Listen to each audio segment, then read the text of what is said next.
പുതിയ വീഡിയോയിലേക്ക് എല്ലാവർക്കും സ്വാഗതം. ഇന്നത്തെ വീഡിയോയിൽ ഞാൻ ഉൾപ്പെടുത്തിയിരിക്കുന്നത് LGSൻ്റെ റൊട്ടേഷൻ ചാർട്ടും NOC എങ്ങനെ വാങ്ങിക്കാം, ജോലി വേണ്ടാത്തവരിൽ നിന്ന് NOC എങ്ങനെ വാങ്ങിച്ചിട്ട് ബാക്കിയുള്ള ഫോർമാലിറ്റീസ് എങ്ങനെയാണ് അതിനെക്കുറിച്ചും ഞാൻ പറയുന്നുണ്ട്. അതുകൊണ്ട് ഈ വീഡിയോ മുഴുവനായിട്ട് കാണുക. അപ്പോൾ നമുക്ക് അതിൻ്റെ കാറ്റഗറി വൈസ് ഉള്ളത് നോക്കാം.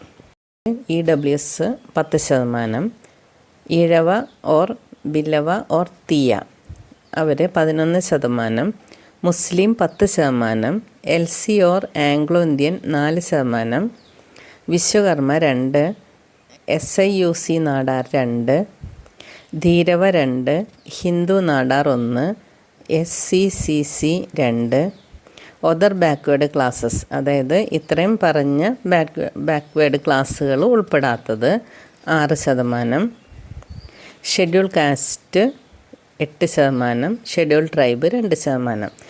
ഒന്നാമത്തേൽ OC ആണ്, അതായത് ഓപ്പൺ കാറ്റഗറി. ഓപ്പൺ കാറ്റഗറി കഴിഞ്ഞാൽ പിന്നെ രണ്ടാമത്തത് EBT, അതായത് ഇഴവ ബില്ലവ തീയ. അത് കഴിഞ്ഞിട്ട് OC, അത് കഴിഞ്ഞിട്ട് SC,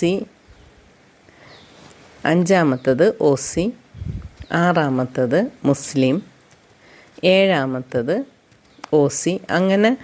അങ്ങനെയാണ് എൻ്റെ കാറ്റഗറി ചെയ്തേക്കുന്നത്. 100 വരെയുള്ള കാറ്റഗറി അങ്ങനെയാണ് ചെയ്തിരിക്കുന്നത്. മുസ്ലിങ്ങൾക്ക് 10%ആണെന്ന് ഞാൻ പറഞ്ഞു. അതിൽ കാറ്റഗറി ചെയ്തേക്കുന്നത് 6, 16, 26, 36, 46, 56, 66, 76, 76, 86, 96, അങ്ങനെ 10. അപ്പോൾ 10% 10 ഈ പച്ച ലെറ്ററിൽ കൊടുത്തിരിക്കുന്നതാണ് മുസ്ലിങ്ങളുടെ സ്ഥാനങ്ങൾ. 6, 16, 26 തുടങ്ങി 96 വരെയുള്ള 10 സ്ഥാനങ്ങൾ. ഇനി ഈഴവ ബില്ലവ തീയ ഈ സംവരണ വിഭാഗത്തിന് 2, 14, 28, 34, 42, 54, 58, 74, 78, 82, 98 എന്നിങ്ങനെയാണ് കാറ്റഗറി ചെയ്തിരിക്കുന്നത്. അവർക്ക് 11%, അപ്പോൾ 11 ഓരോ സ്ഥാനങ്ങളുണ്ട്. അപ്പോൾ 2, 14, 28, 34, 42, 54, 58, 74, 78, 82, 98 എന്നീ റൊട്ടേഷനൊക്കെ അവരുടേതാണ്. ഇഴവ ബില്ലവ തീയയുടേതാണ്. ഇനി അടുത്തത് OBCക്ക് എത്രയാണ്? OBCക്ക് 6 അപ്പോൾ ആ റൊട്ടേഷൻ നോക്കാം. 10, 30, 40, 50, 70, 90 ഈ സ്ഥാനങ്ങളെല്ലാം OBCയുടേതാണ്. അടുത്തത് LC അല്ലെങ്കിൽ ആംഗ്ലോ ഇന്ത്യൻ സംവരണ വിഭാഗത്തിന് എത്രയെന്ന് നോക്കാം. 4, 8, 22, 68, 94. ഇനി അടുത്തത് SC ST ആണ്. SCക്ക് 8%, STക്ക് 2%, അങ്ങനെ 10. അപ്പോൾ 8 SCയുടെയാണ്, 2 STയുടേതാണ്. ഏതൊക്കെയെന്ന് നമുക്ക് നോക്കാം. 4, 12, 24, 32, 44, 52, 64, 72, 84, 92.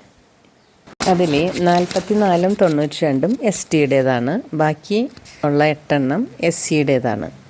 ഇനി അടുത്തത് ധീരവ സംവരണ വിഭാഗത്തിന് 2, 18, 88. ഇനി SIUC നാടാർ സംവരണ വിഭാഗത്തിന് 2, 38, 80. വിശ്വകർമ്മ വിഭാഗം 20, 100. ഹിന്ദു നാടാർ 60ാമത്തെ സ്ഥാനത്തും. അപ്പോൾ ഇത്രയുമാണ് കാറ്റഗറി ചെയ്തിരിക്കുന്നത്. ഓരോ വിഭാഗത്തിനും കാറ്റഗറൈസ് ചെയ്തിരിക്കുന്നത്. അപ്പോൾ എന്താണെന്ന് വെച്ചാൽ റൊട്ടേഷൻ ചാർട്ട് നമ്മൾ എണ്ണി തിട്ടപ്പെടുത്തുമ്പോൾ റാങ്ക് ലിസ്റ്റും ഈ റൊട്ടേഷൻ ചാർട്ടും വെച്ചുകൊണ്ട് വേണം നമ്മൾ കാൽക്കുലേറ്റ് ചെയ്യാൻ. അപ്പോൾ റൊട്ടേഷൻ ചാർട്ട് നമ്മളുടെ ഇപ്പോഴത്തെ LGS 2025 തുടങ്ങുന്നത് ഏത് റൊട്ടേഷൻ വെച്ചാണെന്ന് അറിഞ്ഞിരിക്കണം. അതായത് ചിലപ്പോൾ ഇത് 17 വരെ, എക്സാമ്പിളായിട്ട് 17 OC ആണ്, ഓപ്പൺ കാറ്റഗറി. ഈ 17 വരെ എടുത്ത് കഴിഞ്ഞ തവണ വെച്ചിട്ടുണ്ടാവും. അപ്പോൾ അതിൻ്റെ കണ്ടിന്യൂഷനാണ് ഈ വർഷം, അതായത് പുതിയ ലിസ്റ്റിൽ നിന്ന് തുടങ്ങുന്നത്. അപ്പോൾ 18 എന്നും പറഞ്ഞായിരിക്കും തുടങ്ങുന്നത്, 18ാമത്തെ. അപ്പോൾ 18 വരുമ്പോൾ എന്താണ്? ധീരവ, 18ാമത്തെ ധീരവയാണ്. അപ്പോൾ ധീരവ വെച്ചിട്ടായിരിക്കും കാൽക്കുലേറ്റ് ചെയ്യണത്. ധീരവ കഴിഞ്ഞു EWS, വിശ്വകർമ്മ, അങ്ങനെ പോകും. അപ്പോൾ നമ്മൾ ഒന്നേന്നും പറഞ്ഞല്ല ചാർട്ട് കാൽക്കുലേറ്റ് ചെയ്യേണ്ടത്, കഴിഞ്ഞ വർഷം എവിടെ വെച്ചാണോ നിർത്തിയിരിക്കുന്നത് അതിൻ്റെ കണ്ടിന്യൂഷനായിട്ടാണ്. അപ്പോൾ അങ്ങനെയാണ് റൊട്ടേഷൻ ചാർട്ട് കാൽക്കുലേറ്റ് ചെയ്യേണ്ടത്. അപ്പോൾ നമ്മൾ ഈ വർഷത്തെ ചാർട്ടും എടുത്ത് വയ്ക്കുക. കഴിഞ്ഞ വർഷത്തെ അപ്പോയിൻമെൻറ്റ്, സ്റ്റാറ്റസ് ഓഫ് അപ്പോയിൻമെൻറ്റ് എന്നും പറഞ്ഞ് PSC സൈറ്റിലുണ്ടാവും സ്റ്റാറ്റസ്. അപ്പോൾ ആ ഓരോ സ്റ്റാറ്റസിലും ഏത് ജില്ലയിലാണോ നിങ്ങൾ റൊട്ടേഷൻ ചാർട്ട് നോക്കുന്നത് ആ ജില്ലയിലെ സ്റ്റാറ്റസ്, അഡ്വൈസിൻ്റെ സ്റ്റാറ്റസ് എടുക്കുക, അത് നോക്കുക. ഏറ്റവും ലാസ്റ്റ് അപ്ഡേറ്റ് ചെയ്തിരിക്കുന്ന അപ്പോയിൻമെൻ്റ് ഏതാണോ അവിടെ വെച്ചിട്ടാണ്, ഏറ്റവും ലാസ്റ്റുള്ള ഏതാണെന്ന് വെച്ചാൽ അവിടെ വെച്ചിട്ടാണ് കാൽക്കുലേറ്റ് ചെയ്യേണ്ടത്. അപ്പോൾ അങ്ങനെ കാൽക്കുലേറ്റ് ചെയ്താൽ മാത്രമേ ഈ റൊട്ടേഷൻ ചാർട്ട് ശരിയാകുകയുള്ളൂ. അല്ലാതെ ഒന്ന് വെച്ചിട്ട് തുടങ്ങുമ്പോൾ റൊട്ടേഷൻ തെറ്റിപ്പോവും. കഴിഞ്ഞ ലിസ്റ്റിൽ നിന്ന് എവിടെ വരെയാണോ എടുത്തു വച്ചിരിക്കുന്നത് അതിൻ്റെ കണ്ടിന്യൂഷനാണ് ഇപ്പോഴുള്ള ലിസ്റ്റിൽ നിന്ന് എടുക്കുകയുള്ളൂ. അപ്പോൾ അങ്ങനെ വേണം നിങ്ങൾ എണ്ണി തിട്ടപ്പെടുത്താനായിട്ട്. അപ്പോൾ നിങ്ങൾക്ക് ഏകദേശം ഒരു ധാരണ കിട്ടും, ഇത് ഞാൻ എത്രാമത്തെയാണ്.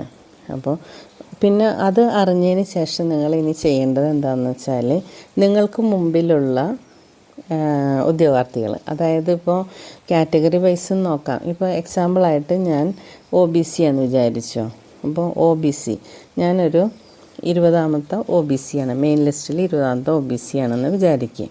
അപ്പോൾ എനിക്ക് മുമ്പുള്ള OBCകളുടെ പേരുകളും അല്ലെങ്കിൽ OBC ആരാണെന്ന് നമ്മളിങ്ങനെ കറക്റ്റ് ലിസ്റ്റിൽ പേരുണ്ടാവുമല്ലോ. അപ്പോൾ ആ പേര് വെച്ചിട്ട് നമ്മൾ പല വഴി കൂടിയും അന്വേഷിക്കാം. ഒരു പേരിൽ തന്നെ ഒത്തിരി പേരുണ്ടാവും, പക്ഷേ ബാക്കി ഒരു ഐഡൻറ്റിറ്റിയും അതിൽ കൊടുക്കില്ല.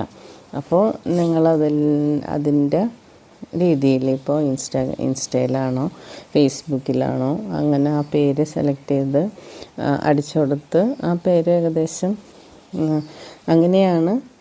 അല്ലെങ്കിൽ ആരോടെങ്കിലൊക്കെ അന്വേഷിച്ചിട്ട് ഈ പേരുകാരി അറിയോ, അല്ലെങ്കിൽ ഏതെങ്കിലും ഓഫീസ് നിങ്ങൾക്ക് ബന്ധപ്പെട്ട ഓഫീസിലോ അങ്ങനെ എന്തെങ്കിലുമൊക്കെ അന്വേഷിക്കുക.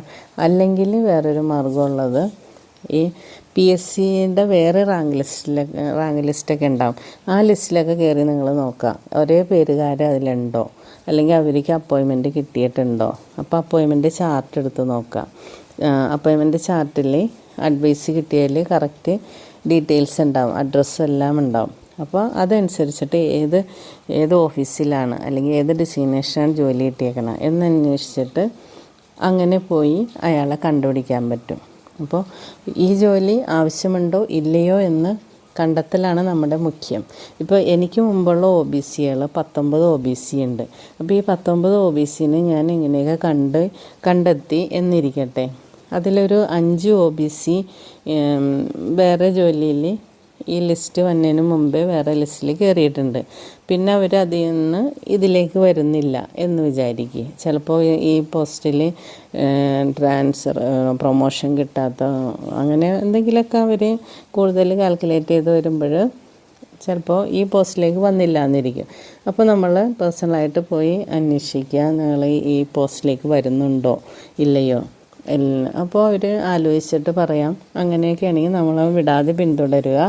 അവരുടെ ഈ ജോലി വേണ്ടെന്നാണ് അവരെ കൺഫർമേഷനെങ്കിൽ ഈ ജോലി വേണ്ട എന്നും പറഞ്ഞുള്ള ഒരു NOC എഴുതി തരാനായിട്ടുള്ള ബാക്കി ഫോർമാലിറ്റീസും വേഗം തന്നെ ചെയ്യുക. അപ്പോൾ അതിൻ്റെ ഫോർമാലിറ്റീസ് എന്തൊക്കെയാണെന്ന് വെച്ചാൽ അത് ഞാൻ അടുത്ത വീഡിയോയിൽ പറയാം. അപ്പോൾ അതാണ് നിങ്ങളിനി ചെയ്യേണ്ടത്. റൊട്ടേഷൻ ആദ്യം തന്നെ എണ്ണി തിട്ടപ്പെടുത്തുക. ഞാൻ എത്രാമത്തേതാണ് എന്ന് ആദ്യം തന്നെ മനസ്സിലാക്കുക. അതിന് ശേഷം എനിക്ക് മുമ്പുള്ള കാറ്റഗറി വൈസുള്ളത് അവരെ കണ്ടെത്തുക. ജോലി വേണ്ട എങ്കിൽ അവരിൽ നിന്ന് NOC വാങ്ങിക്കുക. NOC വാങ്ങിച്ചിട്ട് PSC ഓഫീസിൽ, അതായത് PSC ഓഫീസിൽ കൊടുക്കുക. അവരത് പരിഗണിച്ചോളും. അപ്പോൾ പരിഗണിക്കുമ്പോൾ എന്താണെന്ന് വെച്ചാൽ എൻ്റെ മുമ്പിലുള്ള 5 പേരെ ഞാൻ കണ്ടെത്തി അവർക്ക് ജോലി വേണ്ട എന്ന് അവർ കൺഫർമേഷൻ തന്നു, NOC തന്നു എന്നിരിക്കട്ടെ. അപ്പോൾ എൻ്റെ മുമ്പിലുള്ള 5 എണ്ണം ഡിലീറ്റായി പോകും. ഡിലീഷൻ അവർക്ക് ഓൾറെഡി മെസ്സേജായിട്ട്, ഫോണിൽ കൂടി മെസ്സേജായിട്ടൊക്കെ ചെല്ലും. അവർ ഓക്കെ പറയും. അങ്ങനെയാണെങ്കിൽ ഈ 5 OBCകൾ എൻ്റെ മുമ്പിൽ നിന്ന് പോയാൽ ഞാനപ്പോൾ കുറേ മുന്നോട്ട് കയറും. അപ്പോൾ എനിക്ക് ജോലി പെട്ടെന്ന് കിട്ടും. അപ്പോൾ അങ്ങനെയുണ്ട്. ഞാനിപ്പോൾ എക്സാമ്പിളായിട്ടൊരു OBCന്ന് എടുത്ത് പറഞ്ഞെന്നേ ഉള്ളൂ. എല്ലാവരുടെയും കാര്യം ഇത് തന്നെയാണ്. അപ്പോൾ പുതിയൊരു വീഡിയോ ആയിട്ട് വേഗം തന്നെ വരാം. Thank you for watching.